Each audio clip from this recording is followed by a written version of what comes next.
The Magic got the first overall pick, baby. Let's go. I am so sorry about this. These last few months, consistency has not been the greatest for me, mainly because content is a little bit hard to come by in the offseason, one. And two, this term has been lighter in a way, but at the same time, when it comes to doing math and stuff, like I have a course that has to do with math. I'm smart. I like to claim myself as smart. Sometimes I'm pretty stupid, but anyways, diving right back into the content today, guys. We're going to be going over a few MLW rule changes that actually happened in this offseason. The opt-in, opt-out draft that will be commencing beginning in the 2024 MLW campaign, as well as the new 4-man lineup minimum rule that the front office has put in place. So we're going to get started right away with the 4-man lineup. Now, this is something that's been coming in MLW for a long time. Now, this is just promoting more player inclusion, which is something that teams have to start doing more of. You got teams like the Diamondbacks and Preds who are just running a 3-man lineup. Mac Hawley, Rudy Ramirez, Stephen McGlade, Trey Flood, Casey Bennett. These guys aren't really getting as many reps as some of their bigger guys. The big three that those two teams have established, those are just two examples. However, now those guys got to dig deeper into their lineup, deeper into their depth, and actually see who can be a reliable fourth hitter for them. This is just promoting more player growth, more player activity, and there's some teams that are going to thrive off this while others struggle a little bit. There are, I'd say, two teams that are really good, like that can deal with this rule. Eastern Eagles. They batted 5 last year anyways. Daniel Schultz, Dallas Allen, Zach Whalen, Landon Urgitis, Blade Walker. That's 3 All-Stars and 1 Rookie of the Year candidate. I really think that team is going to really succeed now with the 4-man lineup in place because they've just been running with it while other teams have to get used to it now. Meanwhile, the Great Lakes Gators last year, they traded away 2 future draft picks for Jason Chadwick. On paper, you think, well, why? Because you run a 3-man lineup anyways. It means Zerlag's going to sit.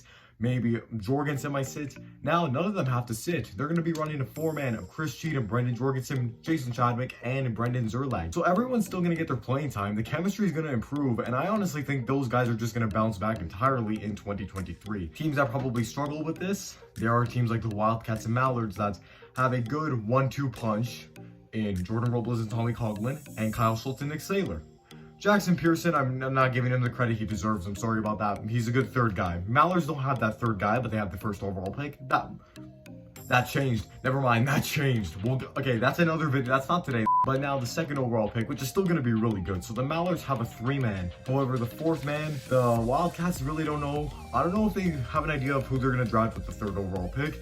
And as for the Mallards, they have a choice between Caden Irwin, whoever they draft at 8, Ben Wilson, and Brendan Davenport for that 4th role. Probably going to be Caden Irwin, and I pretty much think that he really did show a few more flashes of potential last year. There's so much potential in a kid like Caden Irwin. I say a kid, he's a damn teacher, and he just got engaged. Like, why are these like Jack Agner got married this offseason? Like, what is going on? Now, the other rule, the opt-in, opt-out draft. The main point of the draft when Kyle Schultz implemented it a few years back was mainly to promote more player dedication and get more guys into the league that were actually dedicated enough to show up to every series and were consistent, and they were just good players overall. The draft did what the draft was supposed to do when Kyle implemented it. Now, rosters are filling up progressively, and there's teams that just don't really have room for any more guys. So these two rules coming together at the same time really puts the league in a much better spot regarding player involvement and a lot of guys getting on the field in 2023. However, this opt-in, opt-out draft, if you don't need to reload your roster, you don't need to enter the draft. So 5 out of 8 teams might draft. 3 out of 8 teams might say, you know what, we're good with our core. We are going to leave it. We don't exactly need to get more guys to join MLW. Again, you don't want to have guys on the bench, and that's why Kyle Schultz went ahead and the front office just put the 4-man lineup into the league. This is why the opt-in, opt-out draft is a thing as well. Promoting more player involvement and guys actually just getting involved in games. Sure, it's cool to say that, oh my god, I've been drafted into MLW, that's great. But if you're not even going to be seen on the field, then we don't know what you can do. We don't know, like, were you really worthy of getting drafted? Some of us might think that if you're not getting playing time, then why are you on the field? Why did you get drafted? So this is just all about guys finally getting the shots they deserve, the chances that they deserve. Again, through the draft, the front office had one goal in mind: promote more player involvement. Hell, the draft in 2020 just saved the Gators owner entirely from quitting. Brendan Zerlag was going to blow up the Gators and just leave MLW. Meanwhile, he ended up drafting Jorgensen Cheatham, won a World Series, and now he's more committed to MLW than ever. Teams that struggle a little bit, you know what, they tend to tank 1 year, they come back and they draft a really good stud. Magic, I swear to God, if you don't draft Grant Miller, I might lose my mind. It's pretty clear at this point that the draft was put in place to promote more involvement from the community and get a lot more guys involved into the league. Overall, you gotta think about, like, where would the league be today without that draft? Who knows if Nick Saylor comes to the Wildcats and saves that team? Who knows if the Diamondbacks even draft Jimmy Nor because Kyle told them to, and Gavin Nareski's team just vanishes. That's probably going to be a good idea for a little documentary one day. I might think about that. Gators probably have no team. Magic have nothing because Hook's gone. Beaton sucks. Like, where? Like, what? This draft saved so many MLW teams at this point that it was critical to be implemented in MLW.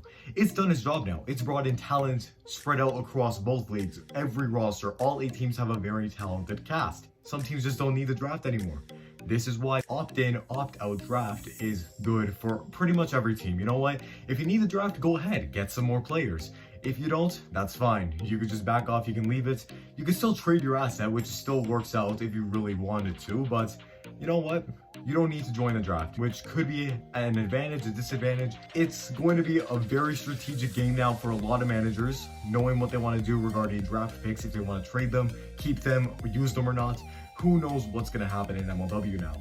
However, a lot of rule changes were made this offseason, which are good for the sake of the league and getting players involved and making MLW more inclusive. There are going to be a lot of guys actually getting into games now, at least 4 batters and then maybe 2 different pitchers a series. That's maybe 6 guys that a team will be fielding in a series at least. So there's going to be a lot more inclusiveness within MLW, and you know what, overall, Kyle Schultz and Tommy Coughlin, they are making really good decisions, and MLW is becoming more professional by the year.